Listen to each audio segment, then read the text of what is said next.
Ok, va bene. Iniziamo. Io sono Silvano Ferronato, presidente del gruppo Fumetti dell'evento, poi vi presenterò anche la Fiorella che fa parte degli amici del libro e del teatro, del libro, non ho capito. Vabbè, gli amici del teatro di Pove, che è quella che mi aiuta a prenotare, a fare questa sala che io ritengo sia meravigliosa, posto eterno, c'è abbastanza posto macchina, per cui meglio di così non si può desiderare. Siccome una persona mi ha fatto una richiesta, ha detto: ma scusa, ho sentito dire che hai 71 anni, secondo me non li dimostri, dimmi qual è il trucco.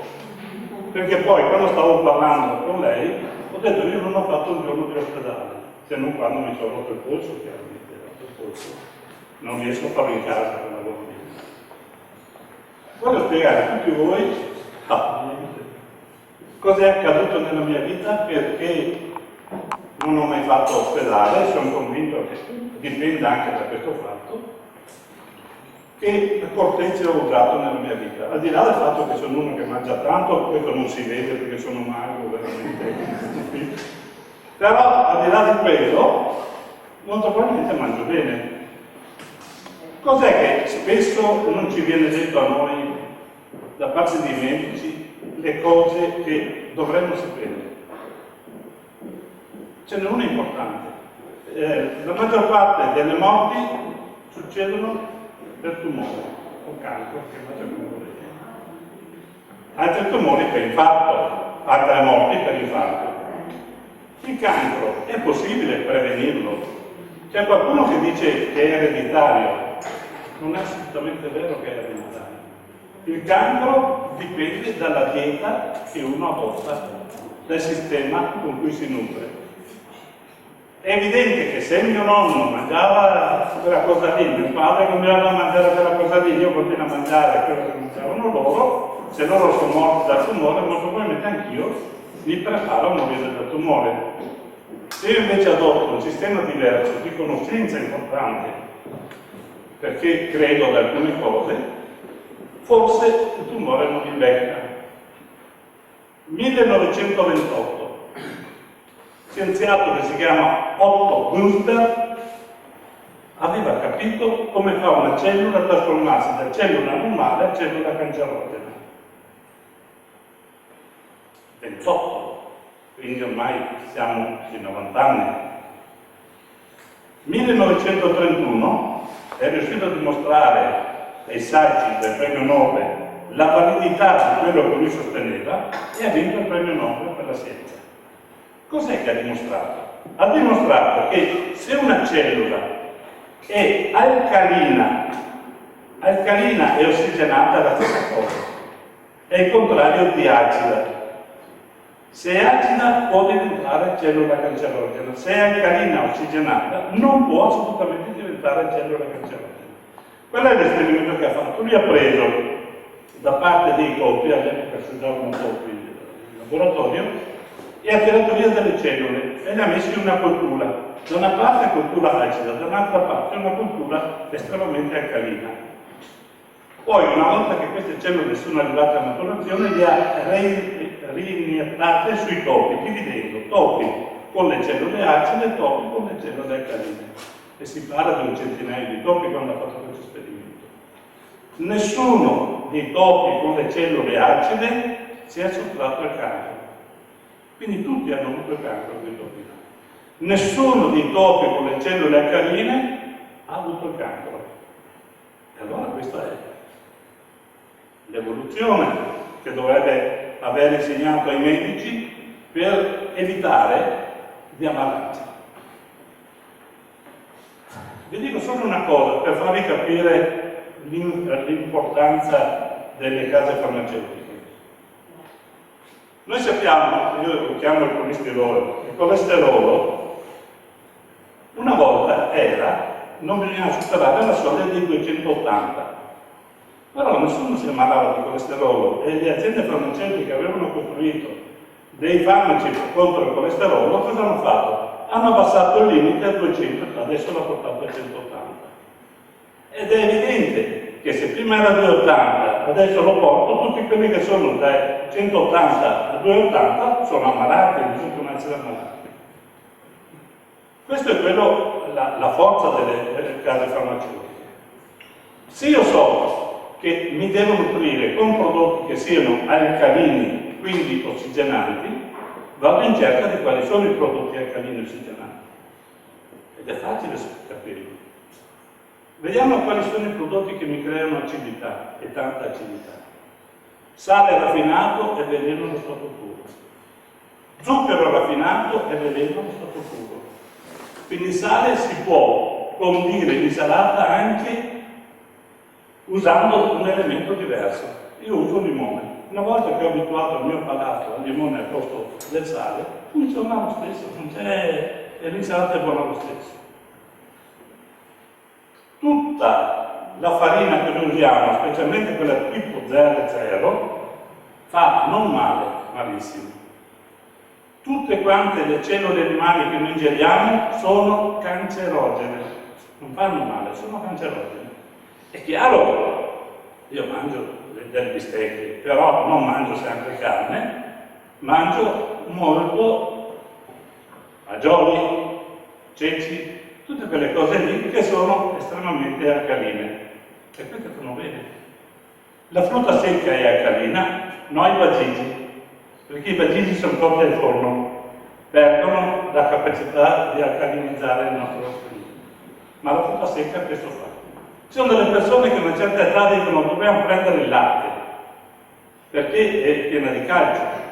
È vero che il latte è pieno di calcio, ma non è calcio utilizzabile dalle nostre cellule. I nostri enzimi non riescono a trasformare quel calcio in calcio utile, non possono, non ce la fanno, sia quindi il latte che i derivati fanno male.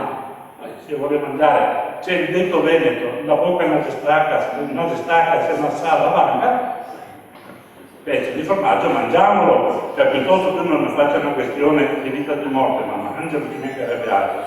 Però non abusare, questa è una cosa importante. Un altro elemento che invece fa bene è quello che noi vediamo. Cos'è che vediamo? Provincia di Vicenza, parte di là, non qui dalle nostre parti, Verona, sono 40 anni che bevono acqua avvelenata, 40 anni, perché c'è una ditta che si chiama Miteni, che faceva dei prodotti per la conceria, scaricava sulla falda acquifera, tutti quelli che attingevano quella falda acquifera, ok? Allora cosa dovrei bere? Dovrei prendermi uno ionizzatore d'acqua alcalina e quindi bere acqua alcalina. Il bere è molto importante perché noi siamo oltre il 70% di liquido e se non mettiamo nel nostro organismo quello che buttiamo fuori normalmente attraverso la pipì, popò, perché nessuno ha fatto po' al 100% di secolo, se no sono cavoli suoi, attraverso la respirazione, attraverso il sudore, eccetera, dobbiamo reintegrare.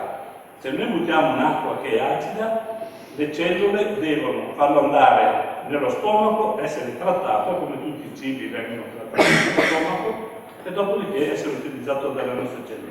Se noi avessimo la possibilità di bere acqua alcalina ionizzata, è immediatamente utilizzabile dalle nostre cellule. Bene tanta. E i medici dicono, quelli che più omeopatici che medici, dicono almeno 1 litro ogni 30 kg di peso. Quindi ognuno sa quanto pesa e si arrangia lui poi a fare i conti. Un'altra cosa importante, io ho portato, se noi sapessimo che c'è una fonte della giovinezza, faremmo a gara per andare. Esiste l'acqua fonte di giovinezza? Esiste in 5 posti nel nostro pianeta. A Lourdes, dove la Madonna Tabacchetta aveva aperto il rusellito, di acqua alcalina ionizzata perfetta. C'è nell'Unza, nel nord del Pakistan, dove c'è una popolazione Unza che mediamente vivono 130-140 anni, le donne possono partorire fino a 100 anni, quindi sì, non è un gran pregio questo, però vuol dire che hanno un organismo ancora integro. E poi nelle OE ce n'è un altro e in altri 2 posti che non ricordo. Tutta l'altra acqua e acqua che non va bene. Esempio, acqua minerale, cosa prendo? San Gemini e per i bambini va bene anche a me. L'acqua, anche ammesso che sia perfetta nel momento in cui viene imbottigliata, dopo quanto la bevo? E in che condizioni è stata trattata quest'acqua? Io quando la bevo è come bevessi acqua di una pozzanghera, non cambia assolutamente niente, perché l'acqua è buona nelle 48 ore, quindi se avessi una fonte perfetta, prendo il bicchiere e me la bevo, va bene. Ma se io la bevo dopo 6 mesi, quell'acqua che è stata introdotta nella bottiglia, poi di plastica, è più delle bottiglie di plastica in PVC, che può rilasciare delle microparticelle cancerogene in PVC. Meglio una bottiglia di vetro, anche se l'acqua fa schifo, ma meglio una bottiglia di vetro, perlomeno non fa correre questo rischio. L'ultima cosa di cui sto attento è che per guarire dal tumore i medici dicono che ci sono 2 cose: chemioterapia, radioterapia. Non è vero. Esiste un altro elemento, l'ho portato qui, che fa guarire dal tumore. Questo che io qui dentro. Io ne prendo un mezzo cucchiaino o una punta del cucchiaino del caffè tutte le mattine, miscelato con l'acqua. Il fatto è che questo prodotto, cos'è secondo voi?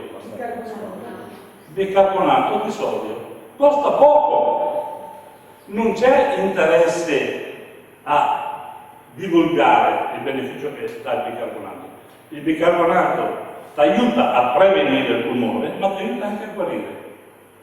Adesso non ce l'ho qui, infatti non pensavo neanche di parlare di questa cosa. Io ho una pagina di Scienza della Repubblica di circa 3-4 anni fa e lì spiega che i rimedi del tumore sono 3: chemioterapia, radioterapia e bicarbonato di sodio.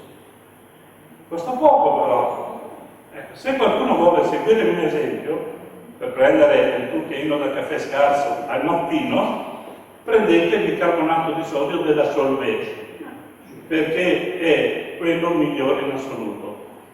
Solvay è scritto con la Y finale. Quello va benissimo, poi lo fate come volete. Buona usanza, eventualmente, se uno non ha la voglia di prendere questo, un limone, lo metto con un po' d'acqua, non metterci zucchero, meglio un cucchiaino di miele, che è alcalino al massimo anche quello. Ogni mattina bevo il succo di un limone con un po' di miele. Questo è il bar per star bene. Le altre cose sono delle fesserie. Le medicine, vi siete mai chiesti? Quando io prendo una medicina contro il mal di testa, magari mi fa passare il mal di testa, ma avete mai letto il bugiardino cosa dice?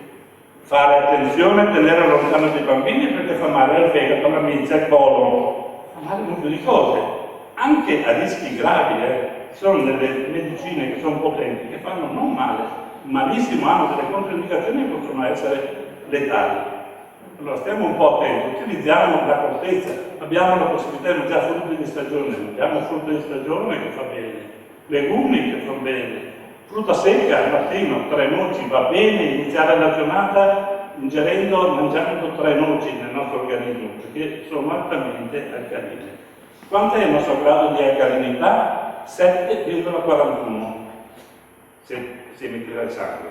Ma io posso vedere il mio grado di alcalinità? Sì, vado in farmacia, con 3,5 € compro le cartine di tornasole, ne prendo una, che sono delle strisette gialle, lunghe così, strette, bagno con 2 gocce di pipì e lì c'è anche lo spettro, vado a vedere e so quanto è il mio grado di alcalinità o di acidità. Almeno mi tengo un attimino regolato. Costa 3,5 €, sono questi.